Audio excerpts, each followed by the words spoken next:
Hi, it's Gary. Welcome back to my channel. First off, happy Easter. Today's Easter. As you can see, I don't have my sidekick with me today. He's already eaten a ton of Easter candy and is pretty much wiped out and taking a nap. So while he's doing that, I'm going to do a short little video. You're probably thinking, this lady's house is a total mess, and why is she filming with the total mess in the background?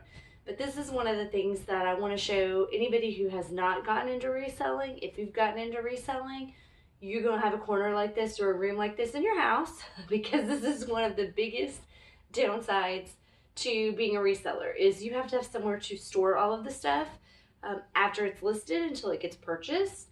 You have to have somewhere to store it while you're waiting to take pictures. You have to have somewhere to store it after you've taken pictures and you're going to list. And it takes up a lot of space as you get business and it's growing and growing. I usually have 300 to 350 listings on Etsy at any given time. Right now I have like 250 on Poshmark, and then occasionally I'm listing on eBay. So all that stuff has to be put somewhere. And again, unless you just have a really huge house and a lot of rooms, you're going to have a room.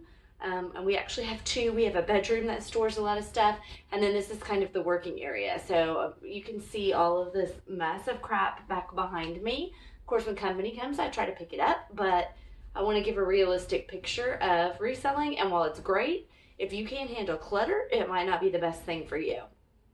So obviously, again, as you can see, I've got a ton of crap back behind me. So I'm pretty overbought right now. I've started doing Poshmark. I got a little crazy, started going to the Goodwill outlet, and I have got stock to last for days and days. But if you thrift, you know it's an addiction and you cannot just stop and not buy anything. So I've kind of implemented myself with some rules when we thrift, and they're either going to be that it's for me, because if it's for me, I'll buy it regardless, or I need to be able to make $75 off of it. Not in profit, just can I sell it and think that I can make $75 off of it. And if I genuinely do, then I'll still go ahead and get it. I'm not going to pass up things that I know are big ticket, one-of-a-kind items that I can make big bucks on just because I don't want to overbuy and add to my stockpile. So with that being said, I was going to show you a few very small things that I got to sell, because when you're trying to hit a $75 price point, that's really going to narrow down what you have. I did break a rule, kind of. I'll tell you a little bit about that. And then the rest of the stuff is mostly stuff that I bought for myself. But that kind of shows you all the cool stuff that you can get for super cheap at the thrift store. So the first thing I'm going to show you are these Jinko jeans. So you see this big label here. These jeans, if you're not familiar, were popular back in the 90s rave scene. So they actually can sell for pretty good money depending on the ones that you find. These are girls' jeans, obviously. These have been hemmed too, so they're a little bit shorter. But I went ahead and I bought them anyway. They were $7, which is kind of big money for me. I don't usually pay that much. But again, they've got the great Jinko label. And the main thing I think on the Jinkos that people look for, look how wide that leg is. They're super wide. So I did look these up, and people had sold them in the past for between $75 and $100. So again, I went ahead and got them, even though I am taking a little bit of a risk because they have been hemmed. So they're not going to go on somebody who's super tall, but tiny waist, again, tiny waist, huge bottom. So if you went out in the 90s, you probably saw people wear these. So we'll see how they do. The next item that I have, and if you are not familiar with Coogie and you're wanting to get into the reselling game, this is a great find. So, and the uglier the better, I swear, the more you make. So this is a little Coogie cardigan. I'll kind of go up and down here. So you can see this one's in pretty good shape. Obviously, to probably most of you as well as to me, there's a lot going on here. It's pretty ugly. A lot of people call these Cosby sweaters because Bill Cosby wore a lot of these on the Cosby Show. This one has a few snags, but overall, it's in really good condition. These in some patterns can fetch up to 200 bucks. I found this one in the women's section, and every one of these I have ever found, I have found in the women's section. I guess people at Goodwill don't think they're men's because there's just so much color going on. But these are a great find. So this one I paid $4.99 for at the Goodwill, and it should easily bring $75. I'm hoping for more because it's a bright color, it's a bright pattern, and it's a cardigan. So label, Coogie label. And I don't know how the new Coogie stuff does. I've never looked at that. But this vintage, and again, the brighter and the uglier, probably the more you're going to make on it. So this is a great one to look for. And it fell within my $75 criteria. Now this was kind of an accident. And luckily, I think this will fall within my $75 criteria. A lot of our thrift stores, when they have sales, they do not open the dressing rooms. So sometimes if it's something that I feel like I might be able to sell, I'll go ahead and get it and try it on at home. And, you know, if I sell it and I make $5 or $10 on it, well then, okay, no harm, no foul, right? This, I didn't even notice it. It still had the tag. It's from a boutique here in Oklahoma City. And I just thought it was a cute dress. So it's just a really long maxi. It's got kind of a slit here in the back, but it's got a tank underneath it. So I don't know, it's really kind of hard to see. But you can see that the arms look wide, but there's a kind of a tight, almost bodysuit thing underneath it. I really probably would need this in a large, and this is a medium. I felt like I could wear it, and it looked okay, but in the summer, which would be when I would wear it, I do not want to wear something that is like a bodycon dress. That just seems really hot to me. So got it home, and then noticed that the tag was still on it for $134. I had never heard of it, Lilia, L-I-L-Y-A. And I looked it up, and it looks like they're maybe Australian, but it looks like some of them were selling for, or were listed at least, for like $100. And I paid $5 for it.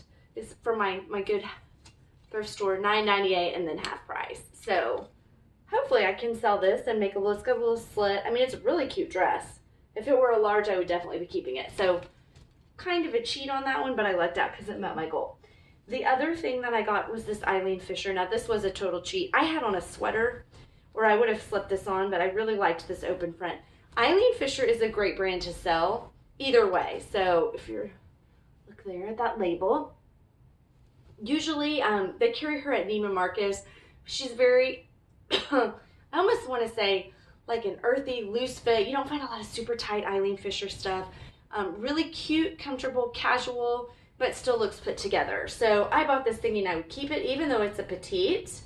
But it just swallowed me. So it's already meant to be oversized, and then on my frame, it didn't look right. So I'll sell this.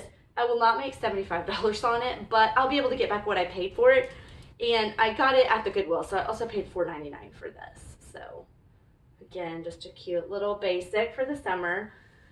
So that's really all I got this last week for selling. Just, again, really limiting myself. I'm trying to shop my own closet and get rid of some stuff there too. So this I bought because I loved it. I got this for $2, and it's almost, I want to say it's 2 yards of fabric, I think, or close to 2 yards. Look at that really awesome pattern. If you do resell, if you love sewing, I always tell people sell what you know. Fabric actually fetches great money, and if you find vintage fabric, all the better. I have sold, I actually bought some fabric at the flea market, Mary's, which I've shown a video of Mary's. It was like, I bought 3 sets of it, 14 yards of each one, for $5 for each one. So $15 total all in. I've sold one of them, and I sold it as the huge thing, it's like the 14 yards or whatever, for $350. So don't ever underestimate fabric. And if you sew, you probably have a really good eye for colors. Anytime, of course, it has any kind of marking, that's awesome. But I just really like this. I probably will make a skirt out of this myself. I doubt that I will sell it. I just think that it's just such a cool, bright pattern. So that was for me. And then these trays were also for me. I love trays, and I thought these were really cool. You can kind of see here. I got this one for 75 cents at the Habitat for Humanity, and I got its little sister here. I guess this is the big sister, for $1. And these would be really cute to do like a tiered dessert tray if you wanted to stack like a vase or candlestick or something in there. You could totally make a dessert tray out of that, which I thought would be really cute. I'm a sucker for a tray, but I love anything that looks vintage, and for $1.75 you can't go wrong. If you're not familiar with Habitat for Humanity, a lot of people think they just sell like tile and wood and cabinetry and stuff like that, but they actually sell they have donation area where people can donate all kinds of stuff, and I found all kinds of random stuff there, and their pricing is actually pretty good. So don't skip a Habitat. I hate to give that tip away because that's a place that's not shopped a lot, and we tend to find a lot of really good stuff there cheap, and I think that's because a lot of people don't know that you can get stuff other than furniture or and if you like to redo furniture, that's the place to go because that stuff is dirt cheap there. But you can get paint, and then all kinds of like knickknacks, books. I've gotten clothes there that are awesome, all kinds of stuff. So next up, I'm going to show you guys my jewelry. I got quite a bit of jewelry. I hit a Goodwill that I guess somebody had donated, maybe an old boutique or shop or something had donated a ton of jewelry, and I bought a bunch of it. The earrings were $1.99 a pair, so I'm going to show you guys all of those. So let's take a look here. Okay, so this is kind of my jewelry haul. So I got really almost all of this. Again, let me give you a better look here at the mess of stuff that's over in my corner so you can truly appreciate. That yellow cabinet is full of stuff. Just stuff everywhere, basically. So that's all stuff that needs to be listed up. But here's kind of my jewelry that I got. All very similar, but I really love in the summer, like big earrings to wear with strapless dresses. So my last name starts with an A. I had to get these. They're totally cheesy, but I didn't care. I had to have them. So I felt like these were a pretty good deal. A lot of them still have the tags. There's no marking, so I don't know, are these marked $24 and then they sell them at the dollar store? Maybe, I have no idea. I just happen to really like the styles, and I'm not reselling them, so it doesn't really matter to me. Little fleur-de-lis pair, big old gold pair. These are all really lightweight too, which I like. Looks like they're lead nickel compliant is what it says. I don't really know what that means. And then here's these big turquoise. Obviously, I kind of have a thing for turquoise, and I love pearls. So there's that. Then not in this haul, I got me a little Christmas pin. I always love to buy a Christmas pin. You can absolutely never find these at Christmas. So if you see them around, get them. That one was just $1.50, and I thought it was pretty cute. And then I love a wooden necklace. You'll probably see me more in the summer with my parrot necklaces on, but I thought this one was really cool. They're usually really bold, and this one was kind of a little less bold, and it's Thunder colors. I'm in Oklahoma City, so it's blue and orange, so I can wear it to a Thunder game if I wanted to. And this one, I think he gave me half price.